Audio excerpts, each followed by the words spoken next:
வணக்கம் அதித்தி ஹியர். பிப்ரவரி 1ஆம் தேதி மதுரை தமிழ்ச் சங்கத்தில் ஆகோல் புத்தக வெளியீட்டு விழா நடந்தது. கபிலன் வைரமுத்து சாரோடது இந்த புத்தகம். ஆக்சுவலி 3 பாகங்களும் சேர்த்த ஒரு தொகுதி, அதாவது அந்த ஆகோல் பெட்டகத்தை மதுரை தமிழ்ச் சங்கத்தில் தான் வெளியிட்டிருந்தாங்க. அந்த விழாவில் என்னென்ன நடந்தது, அந்த விழாவில் ஞானசம்பந்தன் அவர்கள் பயங்கர ஃபன்னாக பேசியிருந்தாப்புல.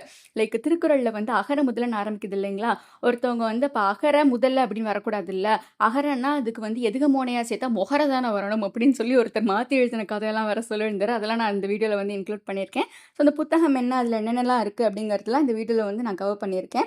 இதில் நான் காட்டுறது சாருடைய மற்ற புத்தகங்கள். ஆக்சுவலி சாரோட நிறைய புத்தகங்கள் நம்ம படித்தது கிடையாது, கேள்வி மட்டும்தான் பட்டிருக்கோம் நம்ம. பட் சாரோட எல்லா புத்தகங்களுமே படித்து பார்க்கணும் போல இருக்குது. ஏன்னா நிறைய விஷயங்கள், அதாவது சயின்ஸ் ஃபிக்ஷனில் ஆரம்பித்து வரலாறு, உண்மையாக நடந்த சம்பவங்கள், அப்படி நிறைய விஷயங்களையும் சார் கலந்து கட்டி எழுதியிருப்பாராம். சாரோட கதையில் வர கதாபாத்திரங்கள், அந்த கதாபாத்திரங்களுக்கு வைத்த பேர்கள் பற்றியும் நிறைய சொல்லியிருந்தாங்க. அதாவது சிந்தூரமுதன், மாதவி, சத்தியவதி, போதும் பொண்ணு, உறங்கா புலி, பவழக்கருப்பன், வீர சின்னமண்ணு, ஜார்ஜ் ஜோசப் என்கிற ரோசாப்பூ துரை, சீனித்துறை, பசும்பொன்துறை, அதாவது அந்தந்த கேரக்டர் பேரை நம்ம படிக்கிறப்பவே அந்த கேரக்டருடைய அந்த குணாதிசயங்களாகட்டும், கேரக்டர் என்ன பண்ண போகுது அப்படிங்கிறத முன்னுக்கூட்டியே நமக்கு தெரிவிக்கிற மாதிரி இருக்கும் அப்படின்னு சொல்லி விழாவில் பேசினவங்க சொல்லியிருந்தாங்க. விழாவில் மொத்தம் 4 பேர் வந்திருந்தாங்க. Kabilan Vairamuthu sir, discovery book palace Vediyappan அவர்கள், ஔவையருள்ளவர்கள், அதுக்கப்புறம் கபிலன் வைரமுத்து சார். ஸோ இதில் நான் காட்டுறேன் பார்த்தீங்களா, இது 3 தனித்தனி புத்தகங்கள். நான் முன்னாடி சொன்ன மாதிரியே இந்த புத்தகத்துக்கு 3 பாகங்கள் இருக்குது. ஆகோல், மாக்கியாவெல்லி காப்பியம், கடைசியாக தான் நித்திலன் வாக்குமூலம் அப்படிங்கிறது. கடைசி புத்தகம் ஒரு வாரம் 2 வாரத்துக்கு முன்னாடி வெளியிடப்பட்டிருக்கு போல இருக்கு. ஆனால் இந்த பெட்டகத்தோட விலை 999 ரூபாய் அதில் போட்டிருக்கிறது. ஆனால் இந்த விழாவில் 800 ரூபாய்க்கு கொடுத்தாங்க. அண்ட் பேசுகிறப்பவே சாருடைய கேரக்டர்ஸு, சார் எங்கெங்கேருந்துலாம் இன்ஸ்பிரேஷன்ஸ் எடுப்பாங்க, சாருடைய பொண்ணு மெட்டூரி அவர்கள் ஒரு அழகான வீடியோ வாய்ஸ் ஓவர் கொடுத்துருந்தாங்க. லைக் சார் அரசியல் தளங்களாகட்டும், இந்த மாதிரி எழுத்து தளங்களாகட்டும், கவிதை தளங்கள், சினிமாவில் பாட்டு எழுதுறது அப்படின்னு சொல்லி பல்வேறு பரிணாமங்களில் சார் அவரை எப்படி வெளிப்படுத்திக்கிட்டு இருக்காரு, இன்றளவுலையும் அவர் என்னென்ன விஷயங்கள்லாம் புதுமையை கொண்டுட்டு வரணும்னு நினைக்கிறாரு. அண்ட் அந்த வீடியோவில் நான் ஒரு இடத்துல கவர் பண்ணியிருப்பேன். லைக் ஆகோல் வாசகர் வட்டம் அப்படின்னு சொல்லிட்டு ஒன்று இருக்க போல இருக்கு. லைக் அந்த ஆகோல் வாசகர் வட்டத்துலேருந்து வந்திருந்தவங்க எல்லாருக்குமே புத்தகத்தையும் கொடுத்தாங்க ஸ்டேஜில் வச்சு. லைக் அது ஒரு 20-30 பேர்கிட்ட இருந்திருப்பாங்க. தமிழ்ச்சங்கத்துக்கு நான் போகிறது இதுதான் ஃபர்ஸ்ட் டைம், இதுக்கு முன்னாடி போனது கிடையாது. அண்ட் உள்ள நல்லா இருந்தது. லைக் ஒரு லிட்ரல் தியேட்டர் செட்டப் எப்படி இருக்கும் அதே மாதிரியே இருந்தது. அண்ட் நம்ம ஆக்சுவலி கீழே ரோஸ்லாம் ஃபில் ஆகிடுச்சு, நம்ம மேலே தான் உட்காந்துருந்தோம். கூட்டம் ரொம்ப அப்படியே ஜாஸ்தியாக இருந்தது அப்படின்னும் சொல்ல முடியாது, கூட்டமே இல்லைன்னு சொல்ல முடியாது, ஒரு மாதிரி மாடரேட்டாக இருந்தது. பேசினவங்கெல்லாம் இன்னொரு அழகான விஷயம்னு சொல்லியிருந்தாங்க. ஆக்சுவலி தைப்பூச தினத்தன்னைக்கு இவ்வளோ கூட்டம் இங்கே வந்திருக்கிறது ரொம்ப பெரிய விஷயம் அப்படின்ற மாதிரி. ஆக்சுவலி அது எவ்வளோ பெரிய நாள். ஆக்சுவலி அது அன்னைக்கு இந்த விஷயம் வச்சு இந்த விஷயத்துக்கு இவ்வளோ பேர் வர்றாங்கன்னா இதுவும் ஒரு நல்ல தொடக்கம் மாதிரி தான் அப்படின்லாம் சொல்லியிருந்தாங்க.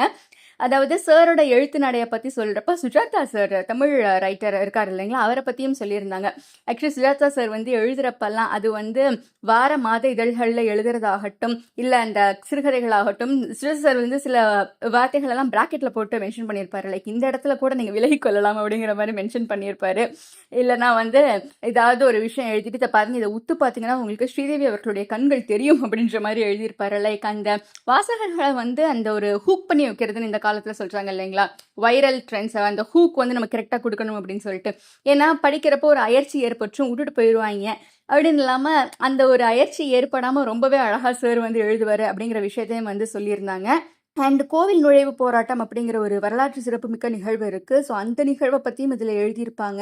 அண்ட் பாஸ்வேர்ட் மூலமாக ஒரு முகம் உருவாகுமா, அந்த உருவாகிற முகம் வீர சிவாஜி அவர்களுடைய முகம்.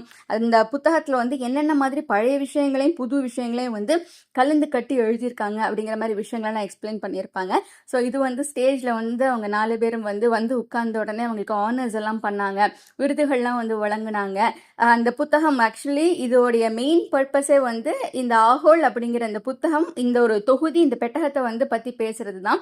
பட் அதை தாண்டி இந்த விழாவில் நிறைய அமேசிங்கான விஷயங்கள்லாம் பேசினாங்க. ஒரு பயங்கர இன்ஃபர்மேட்டிவாக இருந்தது இந்த விஷயங்கள்லாம் கேட்குறப்பவே. தமிழில் சயின்ஸ் ஃபிக்ஷன் அப்படிங்கிற புத்தகங்கள் ஆக்சுவலி நெறைய பேருக்கு வந்து அப்படி ஒரு ஜர்னர் இருக்கிற ஒரு விஷயம் தெரியாது. ஏன்னா ஆங்கிலத்த பொறுத்தவரைக்கும் வந்து நல்ல ஒரு எக்ஸ்போஷர் இருக்குமா, சயன்ஸ் ஃபிக்ஷன் புத்தகங்கள் அப்படின்னா இது, அது அப்படின்னு சொல்லிட்டு ஒரு ஒரு ஒரு தெளிவாவது இருக்கும் மக்கள் கிட்ட. இந்தந்த ரைட்டர்ஸ்லாம் இருக்காங்க அப்படின்னு சொல்லிட்டு. பட் தமிழ்ல வந்து சயன்ஸ் ஃபிக்ஷன் புத்தகங்கள்லாம் இருக்கா அப்படின்னு சொல்லிட்டு தான் நெறைய பேர் வந்து கேட்பாங்க. பட் டெஃபினட்டாவே இருக்கு. நம்ம சேனல்ல நான் வந்து தமிழ் சயன்ஸ் ஃபிக்ஷன் புத்தகங்கள் பத்தி ஒரு வீடியோ பேசியிருப்பேன். லிங்க் வந்து நான் ஃபர்ஸ்ட் கமெண்ட்ல குடுத்துடுறேன். உங்களுக்கு தேவைப்பட்டதுன்னா செக் பண்ணி பார்த்துக்கோங்க. ஏன்னா தமிழ்ல அதெல்லாமே வந்து அன்எக்ஸ்ப்ளோர்டு ஜர்னல்ஸ். தமிழ்னா நமக்கு சில எழுத்தாளர்கள் பை டிஃபால்ட்டா தெரியும். சில பழைய எழுத்தாளர்கள், சமகால எழுத்தாளர்கள் அவங்க பேர் எல்லாமே வந்து நிச்சயமா நம்ம ஏதாவது உங்களையாவது நம்ம வாழ்க்கையில கேள்விப்பட்டிருப்போம். ஆனா அந்த சயன்ஸ் ஃபிக்ஷன் ஜர்னர் உங்களுக்கு பிடிக்கும் அப்படின்னா, நான் அந்த லிங்க் ஃபர்ஸ்ட் கமெண்ட்ல குடுக்குறேன். அத நீங்க வந்து ட்ரை பண்ணி பாருங்க. தமிழையும் கூட அவ்வளவு விறுவிறுப்பான நடையில அழகான விஷயங்கள்லாம் எக்ஸ்பிரஸ் பண்ணலாம் அப்படிங்கிற மாரியான ஒரு ஜர்னர் தான் அது. இதுல வந்து இண்டிவிஜுவலா எல்லாருக்குமே வந்து ஹானர்ஸ் பண்ணாங்க. ஹானர்ஸ் பண்ணதுக்கு அப்புறமா தான் வந்து ஆக்சுவலி பேச ஆரம்பிச்சாங்க. விழா வந்து 5:00 ஸ்டார்ட் ஆக வேண்டியது. பட் சம் டிலே ஆயிடுச்சு போல இருக்கு. நம்ம 5:00க்கு போயிட்டோம். பட் விழா ஸ்டார்ட் ஆனது வந்து அரவுண்ட் ஒரு 5:45, 5:50 அதுகிட்டயே வந்து ஆயிடுச்சு. ஸோ நம்ம வந்து ஆக்சுவலி நம்ம 2 பேருடைய ஸ்பீச் கேட்டோம். 3வதோட ஸ்பீச் வந்து நம்ம அதுக்கு மேல நமக்கு ரொம்ப டைம் ஆயிடுச்சு அப்படின்னு சொல்லிட்டு நம்ம வந்து கிளம்பிட்டோம். Actually I am also waiting. Kabilan Vairamuthu சாரோட ஸ்பீச் வந்து ஏதாச்சும் யூடியூப் சேனல்ல போட்டா நல்லா இருக்கும். ஏன்னா எனக்கு டைம் ஆயிடுச்சு. அதுக்கப்புறம் நைட்டு 8 மணி மேல ஆயிடுச்சு எனக்கு. ஸோ அதனால வந்து நான் கிளம்பிட்டேன். கபிலன் வைரமுத்து சாரோட ஸ்பீச் மட்டும் என்னால கேட்க முடியல. பட் நான் கேட்ட ஞானசம்பந்தன் சாரோட ஸ்பீச்சை வந்து இங்க அப்படியே நான் வந்து முடிஞ்சளவு நான் வந்து கவர் பண்ணியிருக்கேன். நம்ம மேல உட்காந்துருந்தோம். ஸோ அதனால எனக்கு எவ்வளோ முடியுமோ அவ்வளோ நான் வந்து கவர் பண்ணியிருக்கேன். ஸோ இதை கேட்டு வந்து சிரித்து மகிழவும் அப்படிங்கிறது தான் வந்து இதோடைய ஒரு கண்டென்ட்டு. அதுலயே இன்னைக்கு பாத்தீங்கன்னா அங்கதான் இருக்கும். அந்த தைப்பூச திருவிழால இன்னைக்கு நல்லா சொன்னா மீனாட்சி அம்மன் கோவில்ல நடை சாற்றப்பட்டு சொக்கநாத பெருமாளும் தடாதகை பிராட்டியாகிய மீனாட்சி அம்மையும் வந்திருக்கக்கூடிய இடம் எதுன்னா அந்த தெப்பத்துக்கு தான் வந்திருப்பாங்க. திருமலை நாயக்கர் மகாலை கட்டுவதற்காக மண் எடுத்த போது இருந்த பள்ளத்தை அப்படியே தெப்பக்குளமாக மாற்றினார்கள். அந்த தெப்பக்குளத்தில் தான் இந்த தைப்பூசத்தன்று பௌர்ணமி அன்றைக்கு எம்பெருமானும் எம்பெருமாட்டியும் உலா வருவார்கள். சித்திரை திருவிழாவுக்கு வருகிற கூட்டம் அங்கே வரும். அதுதான் பெரிய சிறப்பு. அது போல ஒரு கூட்டம் இங்கே வந்திருக்கிறது. அது நமக்கு கிடைத்த ஒரு பெரிய சிறப்பு. தமிழ்நாட்டிலே நிலாக்காலம் முழுவதும் விழாக்காலம் தான் நமக்கு தெரியும். இறந்துச்சுன்னு செய்தியா நம்ம பார்க்கிறோம். ஆனா அது இறந்தது தற்செயலாக இறந்ததா, விஞ்ஞானத்தால இறந்ததா, விபரீதமாக கொல்லப்பட்டதா, இதுதாங்க. இதுக்குள்ள கூடி நீங்க கதையோட போகணும். இதுக்காக அவர் பயன்படுத்தக்கூடிய உத்திகள், அந்த கதாநாயகன், அந்த கதாநாயகி, அதே போல 3 ஆண்டுகள் கோமாலிருந்து மீண்டு வந்த பிறகு அவன் யோசிக்கிற செய்திகள், அப்படி அவன் யோசிக்கிற போது அவனுக்கு துணை நின்று அதை ஞாபகம் ஊட்டக்கூடியவர்கள், அந்த பூனைக்குட்டி வளர்க்கக்கூடிய விஞ்ஞானி, அவர் அழகா சொன்னார் பாருங்க. அந்த பூனைக்குட்டி திருக்குறள் பேசுற பூனைக்குட்டியா இருக்கு. அதுல ஒரு இடத்துல அவர்கிட்ட வந்து மன்னிப்பு கேட்கறதுக்காக அது எப்படி வரும் தெரியுமா? வந்து உயிரெழுத்துக்களில் மன்னிப்பு கேட்டுறான். அவ்வளவு அழகா அதை பழக்க வச்சிருக்காரு. அதே போல வாழ்ந்த காலத்தில் இருந்த செய்திகள் எல்லாம் அதோட சேர்த்து சொல்லணும். அதான் முக்கியம். உதாரணமா வைக்கத்தில் நடந்த போராட்டம், அதாவது கோயில் நுழைவு போராட்டத்தை பற்றி சொல்றப்ப அந்த போராட்டத்துல கலந்து கொள்வதற்காக பதிப்பிச்சிருக்கேன். அவருக்கு ரொம்ப வியப்பு. ஆங்கிலேயர் திருக்குறளை பதிப்பிச்சிருக்காரு. அப்படியா? ரொம்ப மகிழ்ச்சி. எல்லாத்தையுமே மாத்தி பதிப்பிச்சிருக்கேன். இப்ப அவருக்கு திடுக்கிட்டார். அவரு மாத்தி பதிப்பிச்சியா? வாங்கி பார்த்தா அம்மட்டும் அவர் இஷ்டத்துக்கு அடிச்சிருக்காரு. உடனே படிவா கேட்டாரா, எத்தனை புத்தகம் போட்டிருக்கேன்? 500. அதை அப்படியே என்கிட்ட கொடுக்கணும். அவருக்கு பெரிய மகிழ்ச்சி. ஒரு சின்ன திருத்தம் தான் பண்ணோம், உடனே எல்லா பதிப்பும் விற்கிறேன் அப்படின்னு சொல்லிட்டு இந்த 500 புத்தகத்தையும் கொண்டு அவர்கிட்ட கொடுக்க, அவர் போயிட்டாரான்னு பார்த்துட்டு அவர் வண்டி சேரட் வண்டி போன பிறகு பள்ளத்தை தோண்டி அம்பட்டியும் போட்டு நெருப்பு வச்சுட்டாங்க. அந்த நம்ம மீனாட்சி பஜார் இருக்க அந்த தெரு பேர்ல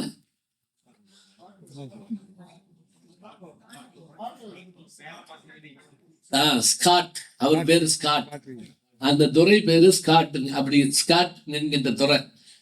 இதை நான் ஒரு முறை தொலைக்காட்சியில பேசின போது இதை கேட்டுக்கிட்டு இருந்த என் நண்பர் ஒருத்தர், அதுல தப்புச்ச திருக்குறள் என்கிட்ட ஒண்ணு இருக்கு அப்படின்னாரு. ஆச்சரியம். நான் வாங்கி பார்த்தேன், வச்சிருக்கேன். என்கிட்ட கூட காப்பி இருக்கு, ஜெராக்ஸ் பண்ணி வச்சிருக்கேன். 1330 அப்படியே சொல்லி இது பண்ணி ஆச்சரியமா இருந்துச்சு எனக்கு. இத பாண்டித்துறைத்தவர் எதுக்காக செஞ்சாருன்னா, இது தப்பா பரவிடக்கூடாதுங்கிறதுக்காகத்தான். ஐயா கவிப்பேரரசு வைரமுத்து அவர்கிட்ட கூட இந்த திருக்குறளை பத்தி சொன்னா அவர் அப்படி விழுந்து விழுந்து சிரிச்சாரு. ஒரு 2-3 குறளுக்கு இதுக்கு என்ன எழுதியிருக்காரு அப்படின்னு கேட்டாரு. நான் வந்து சொல்றேன் அப்படின்னு சொன்னேன். இந்த அகர முகர அப்படிங்கிறது வந்து எனக்கு பயங்கரமா ஃபன்னியா இருந்தது.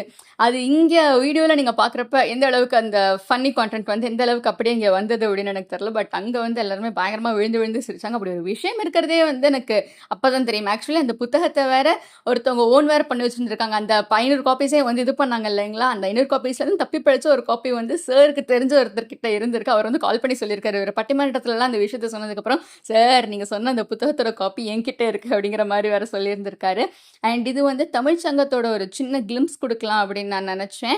அது நைட் அப்படிங்கிறதுனால, ஒரு கட்டத்துக்கு மேல வந்து நெறைய இடங்கள்ல அப்படியே லைட் எல்லாம் ஆஃப் ஆகியிருந்தது. ஸோ, என்னால உள்ள வரைக்கும் போய் செக் பண்ண முடியல. பிளஸ் உள்ள வந்து நெறைய ஆளுங்களும் வந்து இல்ல. எல்லாருமே வந்து இந்த ஃபங்ஷன்லாம் இந்த பக்கம் தான் இருந்தாங்க.